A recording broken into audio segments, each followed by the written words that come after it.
하나님, 이 시간 하나님께서 함께하여 주시기를 원하옵나이다. 하나님께서 친히 말씀하여 주시기를 원하옵나이다. 하나님의 말씀이 하나님 백성에게 들려질 때 그 말씀이 곧 하나님 나라 백성들의 생명이 되었음을 저희가 믿고 알고 있습니다. 오늘 그런 일이 저희 안에 있도록 하나님께서 은혜를 더하여 주시옵소서. 저희 모두가 다 하나님의 말씀을 능력과 성령과 그리고 큰 확신으로 받을 수 있도록 이 시간 인도하여 주시옵소서. 예수님의 이름으로 기도합니다. 아멘.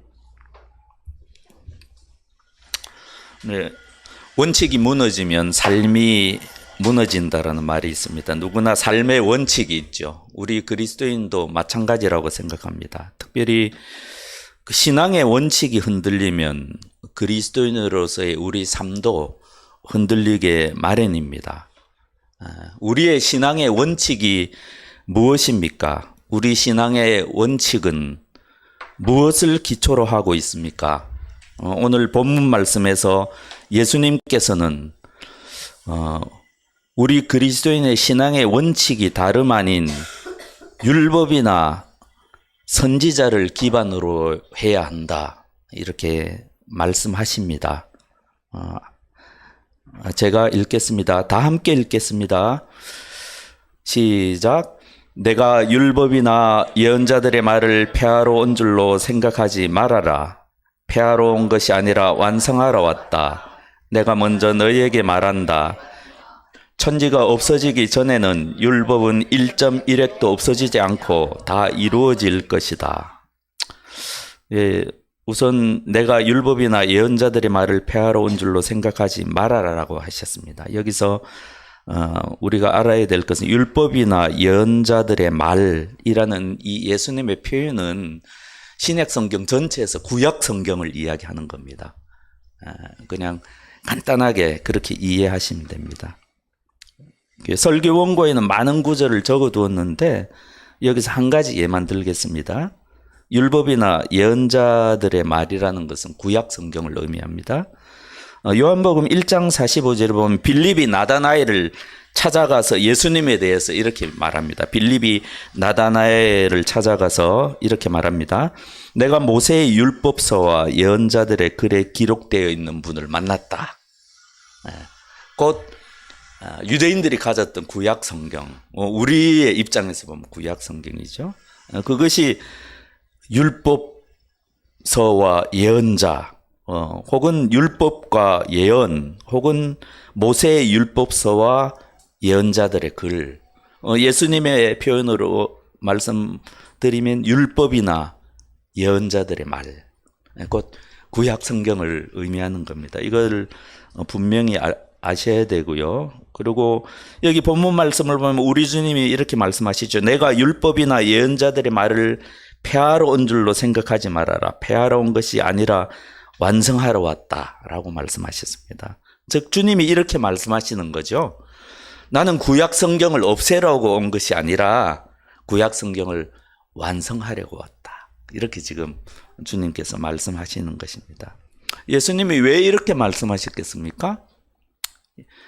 예수님 당시부터 초대교회 때부터 이 구약 성경을 없애거나 약화하려는 그런 시도가 계속 있어 왔습니다. 그래서 예수님을 믿은 일부 그리스도인들이 이 잘못된 가르침에 영향을 받고 있고 제자들도 마찬가지였습니다. 특히 AD 70년 예루살렘이 멸망했죠. 그때를 기점으로 최초의 그리스도인들은 다 유대인이었지만 유대교와 기독교가 분리되기 시작했습니다. 본격적으로. 그때부터 기독교 내 일부 세력들이 이 기독교 안에 있는 어떤 유대교의 영향력을 지우려고 많이 시도했습니다.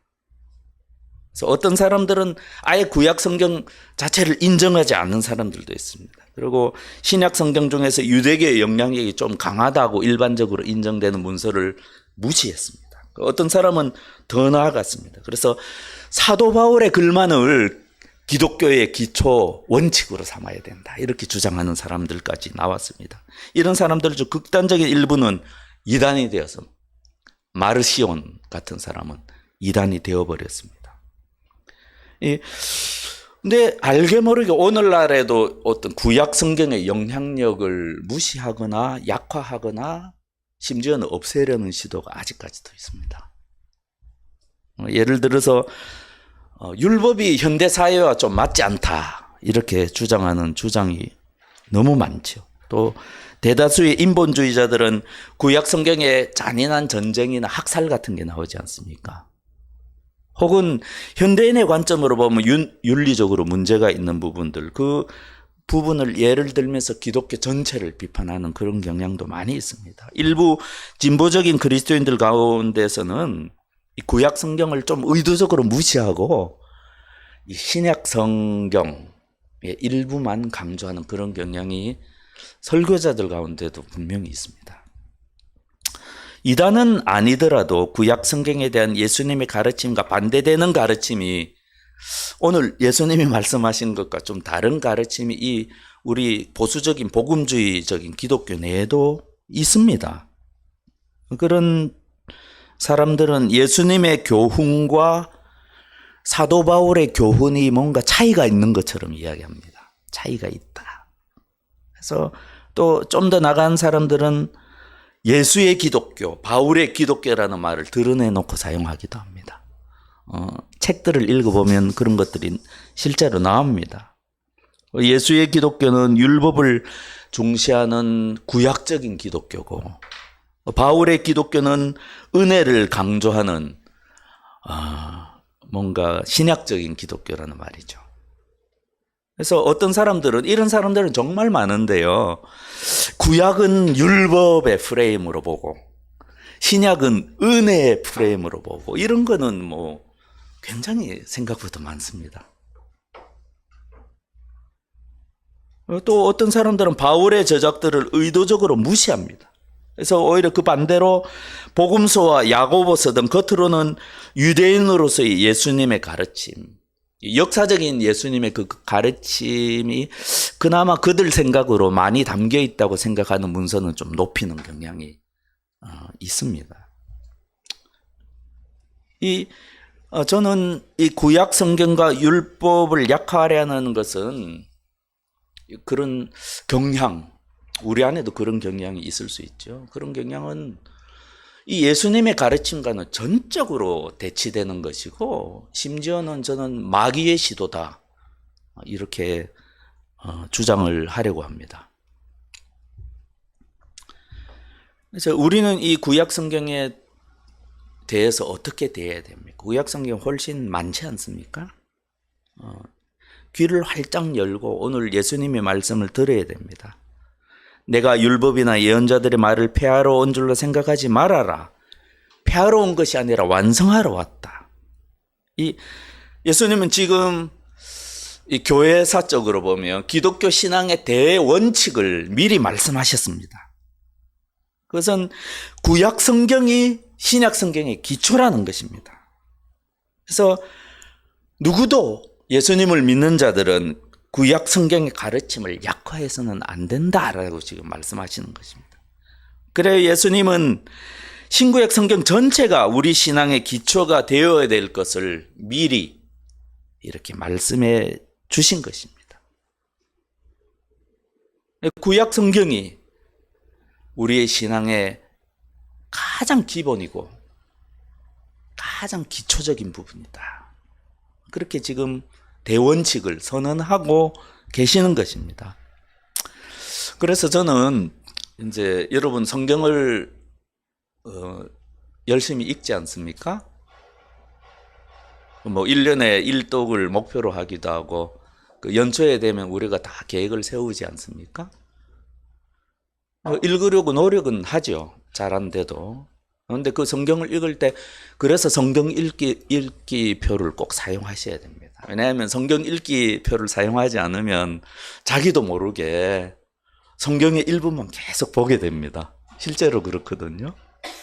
그래서 제가 몇 가지 나중에 추천할 텐데 잘 준비된 성경 읽기표를 사용하여 성경을 읽어야 됩니다. 그게 굉장히 중요하다고 생각하고요. 또 아이들과 초신자들에게 어떤 경향이 있냐면 구약의 학살이나 잔인한 전쟁이나 혹은 피 흘림이 있는 제사들 뭐 이런 것들 구약 성경에서 다 빼버리면 많은 부분이 빠집니다. 그래서 그런 것만 가르치려는 경향도 우리가 좀 조심해야 된다. 그렇게 생각을 합니다. 또 개인적으로 저는 신약 성경만 전도용으로 별도로 제작해서 배포하는 거 그것도 저는 반대합니다. 이 관점 안에는 뭔가 신약 성경이 구약 성경보다 더 쉽다는 관점이 숨어 있습니다. 근데 실제로는 정말 아닙니다. 정말 아닙니다. 그리고 우리가 구약 성경을 읽을 때 아마도 가장 어릴 때는 끝없는 족보가 계속될 때, 사람 이름이 계속 될 때, 도무지 이해할 수 없는 어떤 복잡한 제사의식이 막 서술될 때, 그것도 일단은 중요하다는 건 알아야 합니다. 왜 중요한지는 나중에 말씀드리겠습니다. 그래서 우리가 그런 부분을 읽을 때 이해하지 못하고 그냥 읽어 넘어가더라도 가능하면 어떤 누구한테 물어본다든지 참고 서적을 이용해서 이것이 궁극적으로 어떤 의미가 있는지 그것들을 좀 살펴보는 노력이 좀 필요하다고 생각합니다. 그래서 이걸 이제 기본적으로 딱 아시고 주님의 말씀을 좀 더 깊이 들어가 보도록 하겠습니다. 이 율법이 무엇입니까? 그래서 보통 율법은 세 가지 종류로 나눠져 있다고 그렇게 이야기를 하거든요. 여러분이 기억해 두시면 좋겠습니다. 첫 번째, 율법은 하나님 백성에게 이스라엘에게 주신 법이 이게 세 가지로 나뉘는데요. 첫 번째, 국가법이 있습니다. 국가법. 민법 혹은 재판법 이렇게 부르기도 합니다. 국가법. 두 번째는 의식법이 있습니다. 의식법, 제사법 혹은 의례법 이렇게 다르게 부릅니다. 세 번째는 도덕법이 있습니다. 십계명. 그래서 먼저 국가법은 이제 이스라엘은 신정 국가에 주신 율법이라고 할 수 있습니다. 그래서 구약 성경에 보면 사람과 사람과의 어떤 관계가 생길 때 누가 도둑질했을 때 어떻게 하라 그런 재판할 때 어떻게 하고 그런 거 굉장히 많이 나오지 않습니까? 그게 국가법입니다. 그다음에 의식법이 있습니다. 제사나 위생에 관련된 번제와 소제 복잡해 보이는 제사 어떤 것들은 먹어야 되고 어떤 것들은 먹으면 안 되고 또 정결하게 하려면 어떻게 해야 되고 어떤 절차를 거치고 시체를 다룰 때는 어떻게 해야 되고 그런 것들 그게 의식법입니다. 세 번째로 중요합니다. 도덕법이. 왜냐하면 도덕법이 실제적으로 우리에게 좀 남아있기 때문입니다. 그래서 산상수훈은 대부분 내용이 우리 주님께서 가르쳐 주시는 하나님 백성이 지켜야 될 도덕법들입니다. 그래서 도덕법이 대표적으로는 십계명. 그래서 어떻게 해야 된다, 어떻게 살아야 된다, 너희들은 거룩한 백성이니 어떻게 살아라, 어떻게 해라, 이런 것들이 도덕법입니다. 하나님이 제정하시고 영원히 하나님 백성이 지켜야 될 영속적인 법, 그게 도덕법. 이해하시겠죠? 율법이 크게 국가법, 의식법, 도덕법으로 나눌 수 있다. 이걸 염두에 두고 주님의 말씀을 이제 계속 살펴보아야 되죠. 뭐라고 말씀하셨습니까? 이렇게 말씀을 하셨죠. 율법을 폐하러 온 것이 아니라 완성하러 왔다. 여기서 몇 가지 오해가 있습니다. 이 완성하러 왔다는 것을 어떤 사람들은 이렇게 생각합니다. 뭔가 하면 뭔가 구약이 뭔가 부족하기 때문에 율법이 뭔가 부족하기 때문에 예수님께서 이 부족한 부분을 메꾸시고 보충해서 완성한다. 이렇게 잘못 이해하는 사람들도 있어요. 어떤 조각 그림이 있는데 그 빠진 조각 그림을 예수님께서 이렇게 채우셨다. 이런 식이에요. 그게 잘못된 겁니다. 왜냐하면 원어 성경상 이거는 어떤 뜻인가 하면 완성하러 왔다는 게 이룬다, 성취한다, 그런 뜻입니다. 우리 주님께서 친히 하나님의 율법을 온전히 내가 이루겠다. 온전히 그 율법을 내가 성취하겠다. 온전히 순종하여 모두 내가 지켜버리겠다. 그 말씀입니다. 그래서 우리가 여러 가지 번역본을 이렇게 살펴볼 필요가 있습니다. 또 한 가지 오해가 있는 부분이 있습니다. 여러분 분명히 아셔야 되는데, 천지가 없어지기 전에 율법은 1.1획도 없어지지 않고 다 이룰 것이다라고 지금 말씀하시잖아요. 천지가. 근데 여기서 천지가 없어지는 때는 어느 때를 의미합니까? 우리 옛날에 이런 의견이 한국교회에 팽배했는데요. 예수님이 다시 오실 때 마치 세상이 모두 없어지는 것처럼 막 설명하던 시대가 있었습니다. 네, 절대 틀린 생각입니다. 예수님의 재림 때를 말씀하시는 것이 아니라 이 어떤 표현인가 하면 하나님의 백성과 하나님 백성이 살아가는 하나님 백성에게 축복을 주신 땅, 그 산상 아팔복에 그런 말씀 많이 나오지 않습니까? 그게 없어지기 전까지는 내가 율법을 온전히 이루겠다. 그 말입니다. 곧 이 말은 영원히 그런 날이 성경에 기록되어 있지도 않습니다. 천지가 없어지는 때는 성경에 기록되어 있었습니다. 왜냐하면 하나님 나라는 영원합니다. 이 말씀은 뭔가 하면 영원히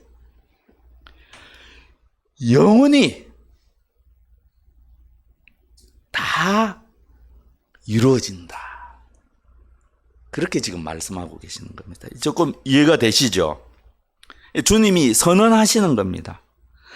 예수님께서 이것을 얼마나 강조하는지 좀 볼 필요가 있습니다. 이게 예수님은 지금 천지가 없어지는 때, 있을 수 없는 그 때를 언급하심으로써 사실상 하나님의 율법이 영원히 변치 않고 영원히 계속해서 성취가 될 것이다. 이렇게 지금 말씀하고 계시는 것입니다. 또한 예수님은 여기서 진정으로라고 하셨습니다. 진정으로. 내가 진정으로 너희에게 말합니다. 다른 번역에는 진실로로 되어 있습니다. 여러분이 아시는 대로 이 헬라어의 예수님의 이 표현은 아멘입니다. 아멘. 지금 주님께서 친히 아멘이라고 하실 때는 굉장히 중요한 말을 강조하실 때 하시는 말입니다. 또한 여기 한글 번역에는 없는 표현을 제가 적어뒀지 않습니까? 중간에 이제 가르라고 이렇게 왜냐하면 이렇게 되어 있지 않습니까? 이렇게 우리가 읽을 필요가 있습니다. 이 무슨 말씀입니까? 예수님은 율법이나 예언자들의 말씀을 이루려고 오셨습니다. 왜냐하면 율법은 작은 것 하나라도 변경되지 않고 모두 이루어질 것이기 때문입니다. 이렇게 지금 주님이 지금 말씀하시거든요. 그러니까 뭔가 하면 예수님께서 율법과 예언자들의 말을 온전히 이루셔야 하는 이유에 대해서 지금 말씀. 예수님이 이 땅에 오셔서 율법과 예언자들의 말을 온전히 이루셔야 되는 그 이유를 지금 뭐라고 말씀? 그 이유가 뭐냐? 그 이유는 하나님의 율법은 아주 작고 사소한 부분도 변개하지 않고 온전히 이루어진다.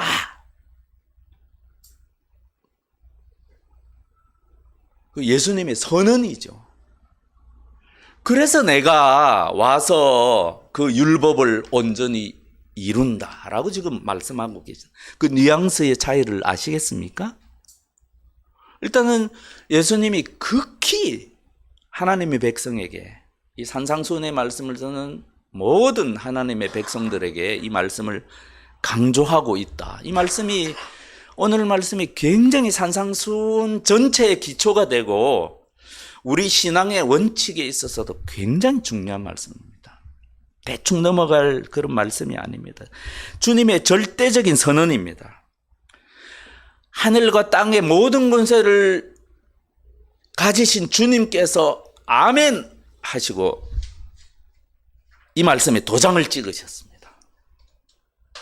내가 진정으로 말한다. 이 아멘이라는 주님의 도장이 이 말씀에 찍혀 있습니다.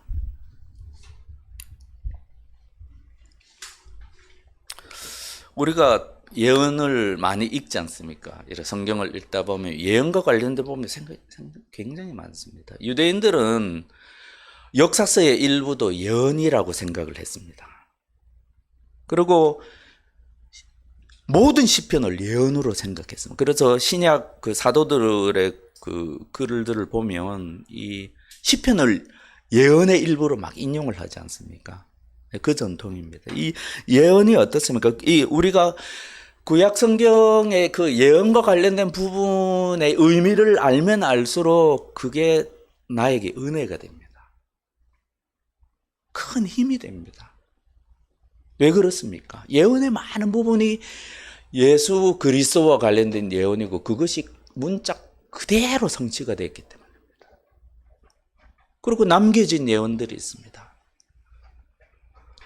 예수님에 대한 예언들이 모두 온전히 성취가 되었기 때문에 남겨진 예언에 대해서도 우리가 확신을 가질 수가 있는 겁니다.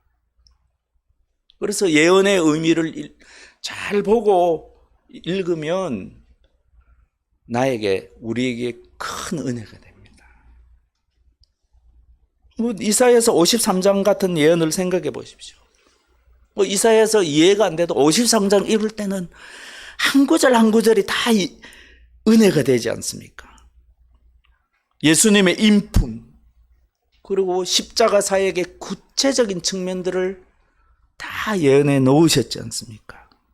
이 유대인들에게 이 예수 그리스도의 영광의 빛이 어떻게 감추어질 수가 있었는지, 왜 하나님께서 그들에게 감추셨는지 예언을 읽을 때마다 정말 놀라울 따름입니다.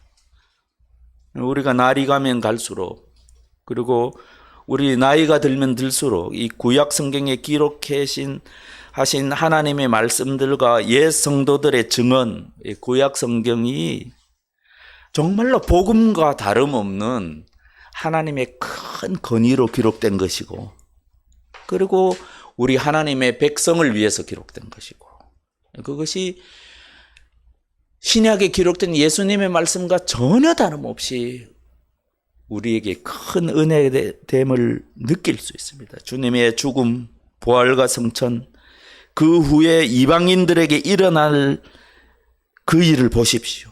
이런 사례는 얼마든지 말씀드릴 수가 있습니다. 그리고 이런 것과 관련된 믿을 만한 신앙의 선배들이 지은 책들도 여러 권 있습니다.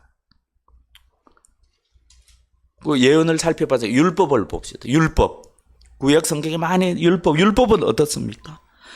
우리 구주 예수님께서 율법을 어떻게 성취하셨는지 정말 읽으면 읽을수록 놀랍습니다.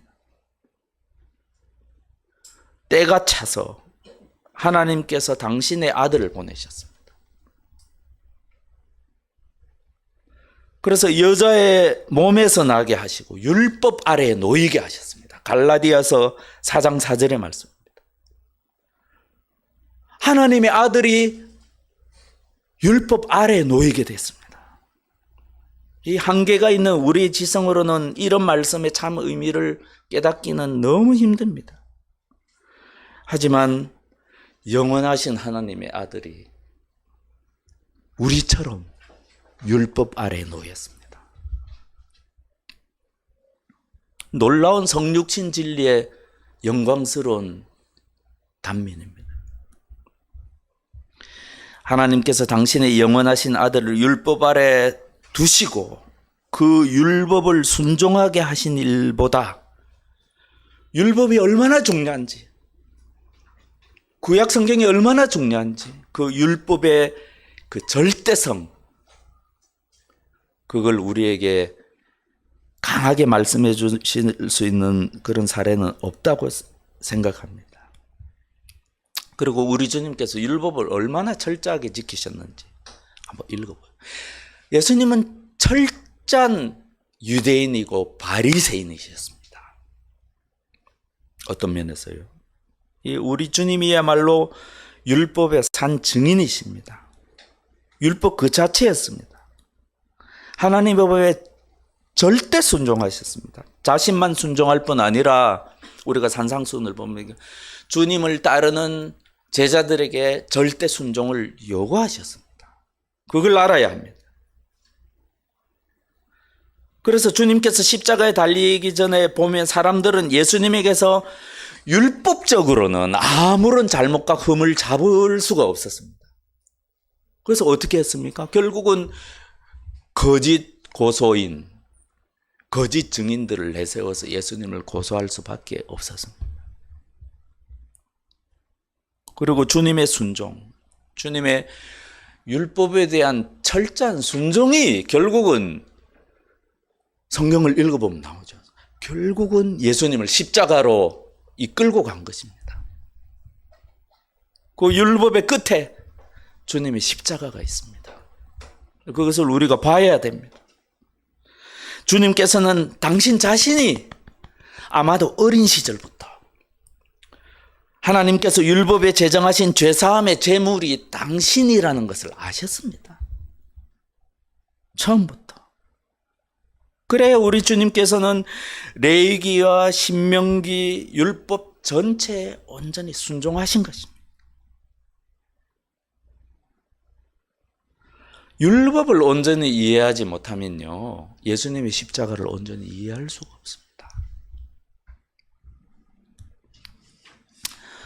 한번 생각해 보십시오. 어떤 사람들은 십자가에 대해서 말을 많이 합니다. 십자가 하면 떠오르는 이미지가 있지 않습니까? 그리고 하나님 백성의 반응이 있습니다. 어떤 사람들은 순전히 감상적인 관점에서만 이야기하죠. 이런 사람들은 비록 눈물을 흘리고 십자가에 대해서 말할지라도 전혀 십자가를 이해하지 못했습니다. 이런 사람은 예수님께서 친히 꾸짖으신, 친히 빈정대신 예루살렘의 딸들과도 같습니다. 예루살렘의 딸들아, 나를 두고 울지 말고 너희와 너희 자녀를 두고 울어라. 주님께서 주님이 너무 불쌍하고 주님의 십자가 고통 생각하면 너무 안타까워서, 그래서 주님을 믿는 여자들에게 하신 말씀입니다. 이 십자가의 고통 생각하면서 우는 것, 이거는 십자가를 보는 올바른 관점이 아닙니다, 여러분. 어떤 사람은 십자가를 이렇게 생각합니다. 어떤 하나님의 도구인데 이 도덕적인 충격을 주기 위한 도구입니다. 도덕적인 충격. 그래서 신앙의 열정을 불러일으키는 도구로만 십자가를 생각해요. 그래서 우리가 충격을 받아서 십자가를 바라보고 이 나를 대신해서 돌아가셔서 나의 죄사함을 이루신 그 주님께 너무나 감사한 마음, 너무 감사하기 때문에 내가 이렇게 감사하기 때문에 내가 그래도 주님의 말씀대로 살아야지. 그럼 뭐랄까요? 종교적인 열정의 도구랄까요? 전혀 십자가를 이해하지 못하는 거예요. 십자가는 그런 것이 아닙니다, 여러분. 십자가는 우리 속에 종교적 감성을 불러일으킨 것도 아닙니다. 그리고 종교적인 열정을 불어넣기 위한 하나님의 도구도 아닙니다.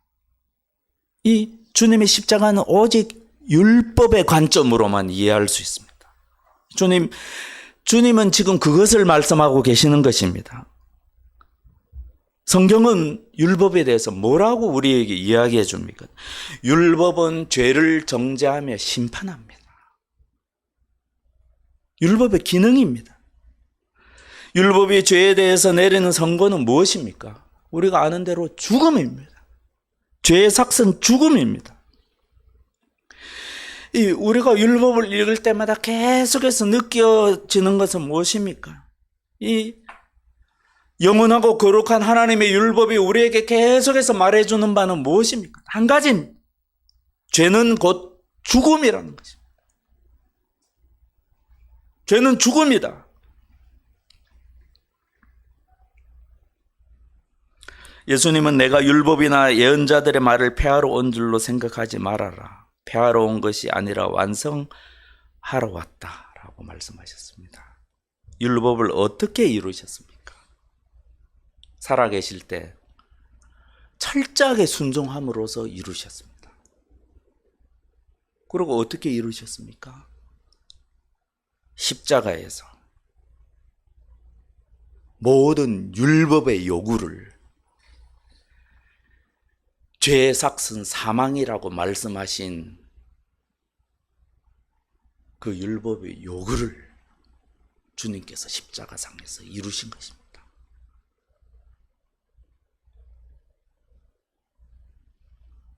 율법의 심판은 행사되어야만 했습니다. 그것이 하나님의 뜻이었습니다. 주님께서는 결국 온전한 순종으로 그 율법의 요구를 이루신 것입니다. 이것이 우리 신앙의 가장 기초적인 부분. 우리 주님께서 율법의 요구를 십자가상에서 온전히 이루셨다.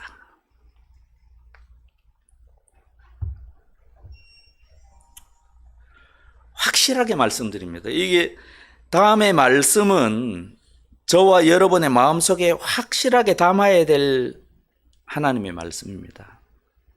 예수 그리스도께서는 십자가 위에서 지금 율법을 성취하고 계신 겁니다. 하나님께 순종하고 계신 겁니다. 이런 관점을 가지지 않으면 우리가 십자가에 대한 올바른 관점을 가질 수가 없습니다. 모든 사람이 동의하는 바 십자가가 우리의 삶의 기초지 않습니까?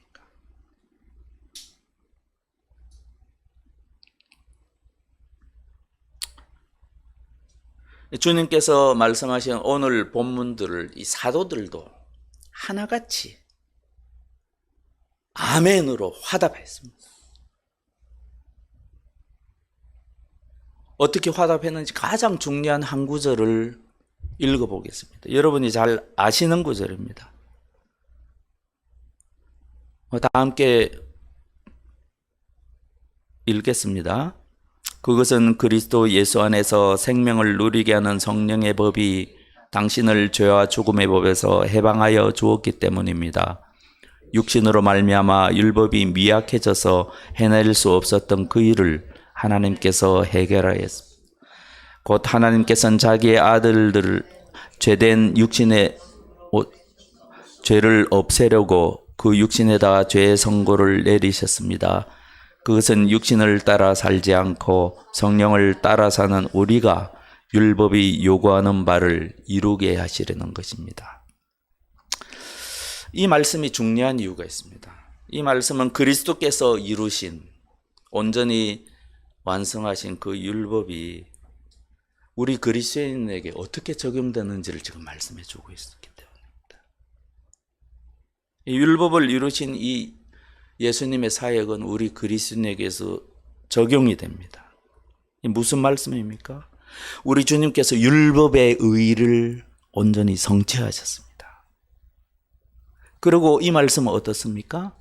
무엇을 전제로 하고 있습니까? 너희도 그래야 한다라고 말씀하고 계신 거예요. 너희도 그래야 된다.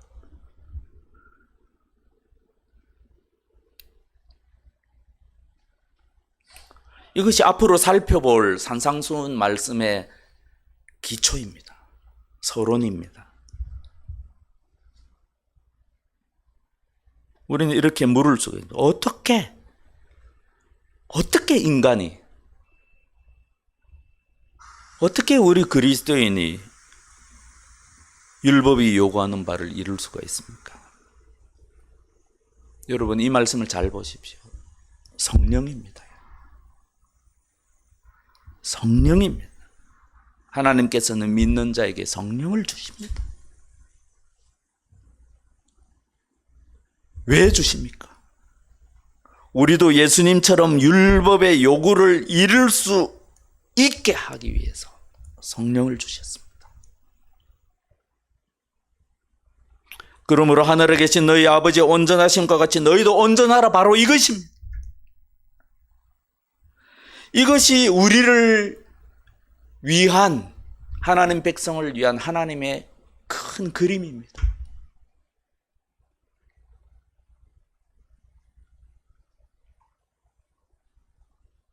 주님께서 율법의 요구를 이루신 것처럼 하나님의 백성도 율법의 요구를 이루어 갑니다.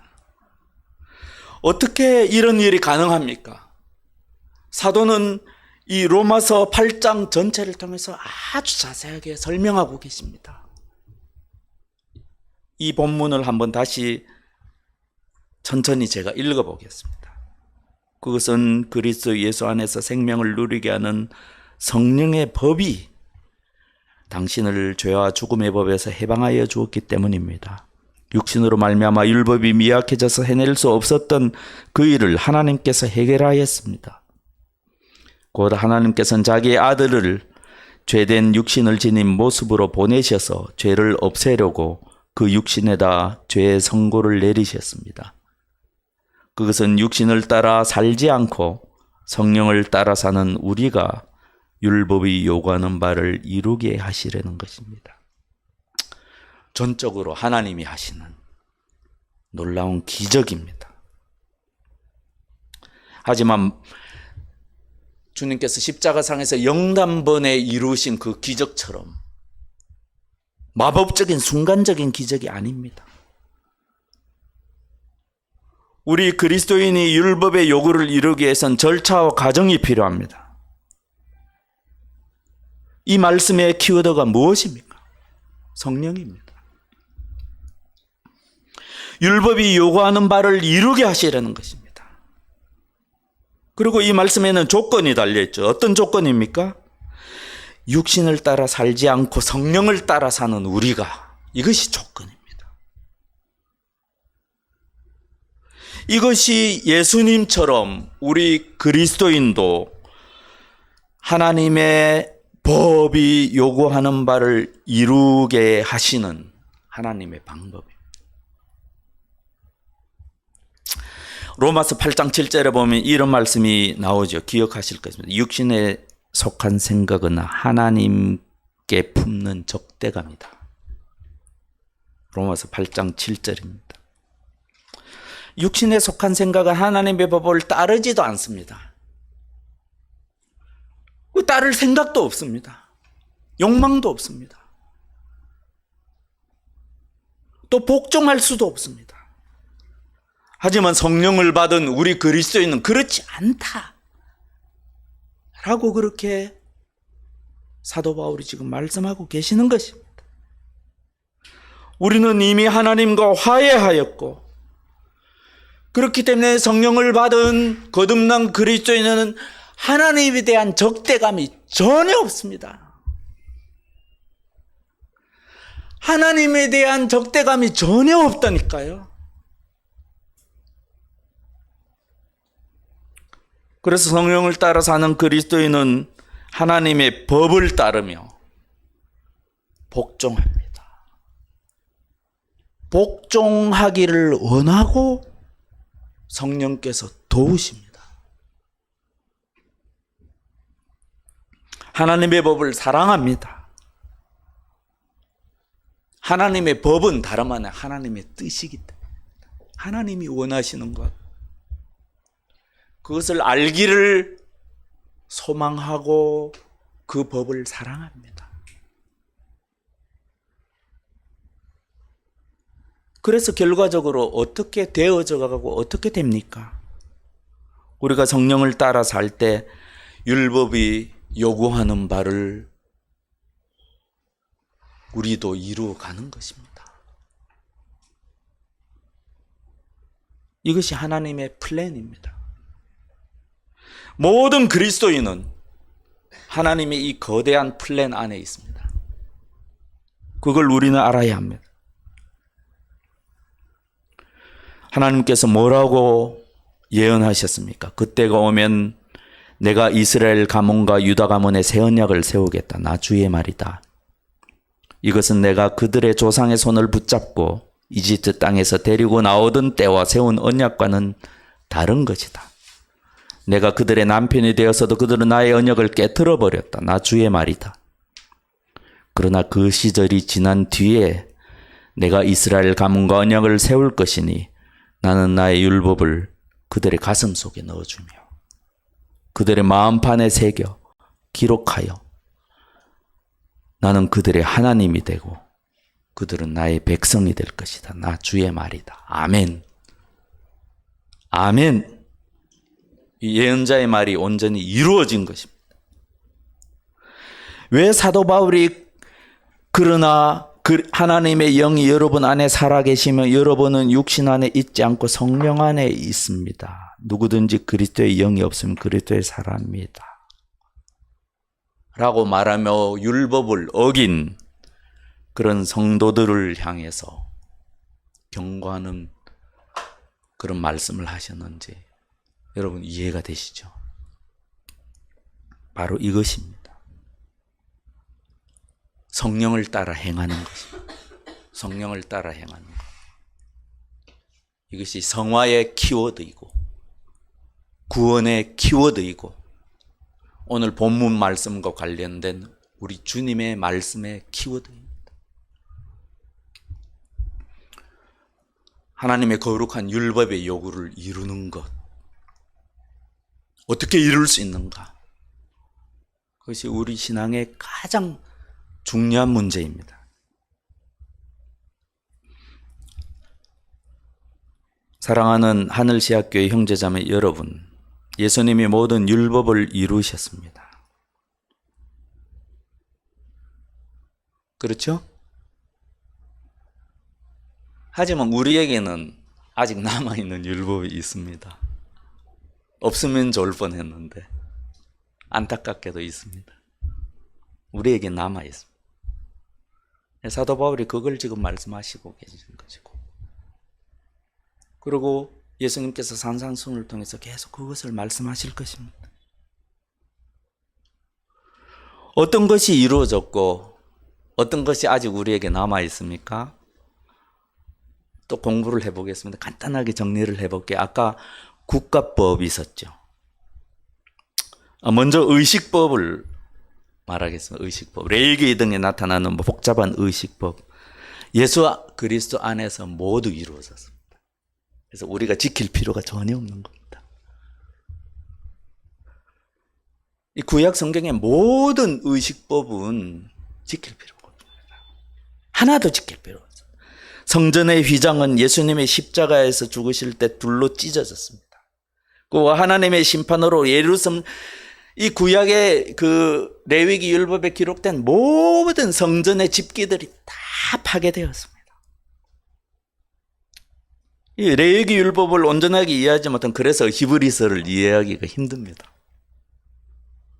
그래서 레위기를 공부해야 되는 거죠. 예수 그리스도께서는 제단이십니다. 예수 그리스도는 정결을 위한 놋대였습니다. 예수 그리스도께서는 하나님께 드려지는 향이셨습니다. 주 예수 그리스도께서는 우리의 번제물이고 희생제물이고 속죄제물이셨습니다. 만약에 그렇지 않다면 여전히 우리도 구약 성도들처럼 어떤 유월절 이단들처럼 지금도 제사를 드려야 될 수도 있습니다. 히브리서가 그것을 자세하게 우리에게 설명해 주고 있지 않습니까? 우리가 의식법을 공부해야 되는 이유는 단 한 가지. 골로새서 2장 2절 말씀대로 그리스도의 더 깊은 비밀, 우리가 믿는 예수 그리스도의 그 십자가의 더 깊은 비밀을 알기 위해서 읽고 공부하는 거죠. 지키기 위해서 공부하는 것이 아닙니다. 혼란스러워하지 마십시오. 또 여러분 국가법을 생각해 보세요. 국가법. 구약에 나오는 많은 국가법. 국가법은 이스라엘이라는 신정국가를 위해서 쓰였습니다. 하지만 이스라엘은 이미 신정국가가 아닙니다. 하나님이 다스리는 나라는 베드로 사도의 말대로 우리입니다. 우리가 하나님 나라 백성입니다. 신정국가는 보이지 않는 교회로 이미 옮겨졌습니다. 우리가 하나님 나라요, 하나님 나라에 다스리는 백성이요, 우리가 하나님 나라의 기업을 물려받을 하나님의 자녀들입니다. 그러므로 국가법 하나도 지킬 필요가 없습니다. 네, 하나도 지킬 필요가 없습니다. 오히려 대한민국 헌법과 법률을 지켜야죠.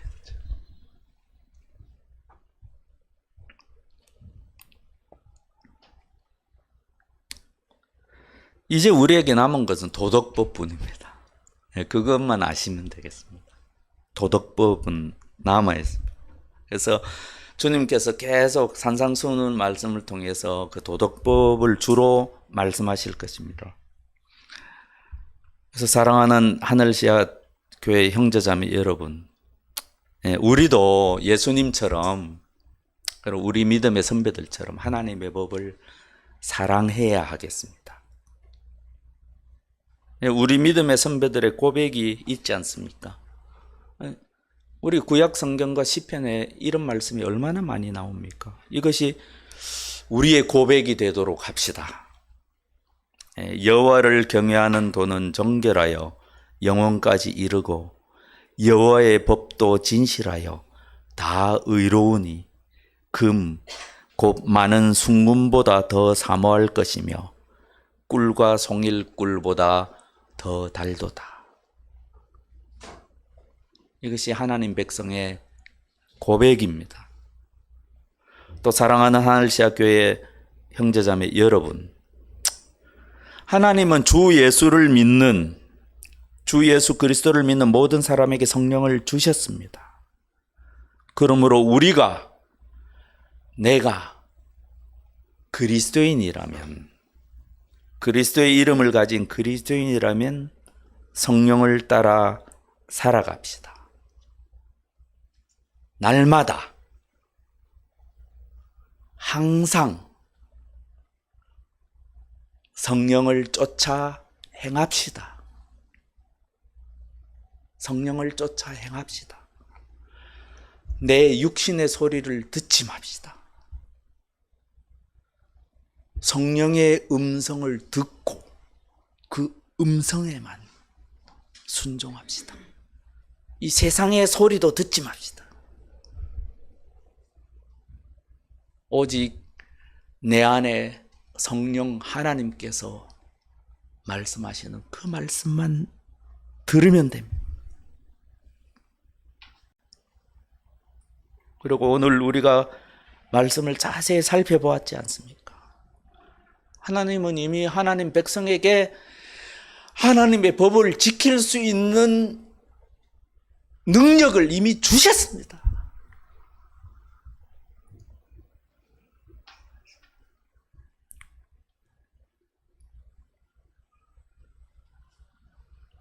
그래서 우리는 성령을 따라 살기만 하면 됩니다.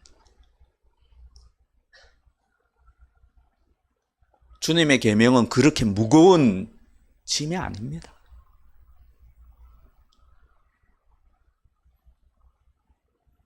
사도들의 고백 아닙니까? 주님의 계명을 따르는 일은 하나님의 백성에게 힘든 일이 아닙니다.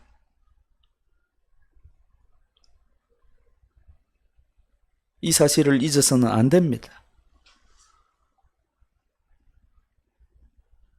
사도들은 뭐라고 말씀하십니까? 내가 이르노니 너희는 성령을 따라 행하라. 그리하면 육체의 욕심을 이루지 아니하리라. 아멘. 다 함께 이렇게 사는, 성령을 따라 행하는, 성령을 쫓아 살아가는 저와 여러분이 되시기를 간절히 바랍니다. 아멘.